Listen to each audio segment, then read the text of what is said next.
అహల్య వల్ల 16 రోజుల పండక్కి సుభద్ర అన్ని ఏర్పాట్లు పూర్తి చేస్తుంది. పంతులు గారు అబ్బాయిని అమ్మాయిని తీసుకురండి అని చెప్పి అంటూ ఉంటే, నేను వెళ్ళి అత్తను తీసుకువస్తాను అని చెప్పి బుజ్జి అహల్య గదికి వెళ్తాడు.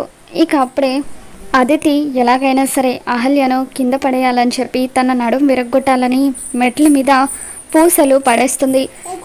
ఇక ఇదంతా కూడా అవంతిక భర్త చూస్తూ ఉంటారు. ఇప్పుడు మెట్ల మీద నుండి కాలు జారి అవంతిక నడుం విరగ్గొట్టుకుంటుందా అని చెప్పి అవంతిక భర్త అంటూ ఉంటే, నడుం విరగ్గొట్టుకుంటుందో ఏకంగా పైకి పోతుందో ఎవరికి తెలుసు అని చెప్పి అవంతిక అంటూ ఉంటుంది. అహల్య మెట్లు దిగుతూ అలా కిందకి వస్తూ ఉంటే అందరూ కూడా చూస్తూ ఉంటారు.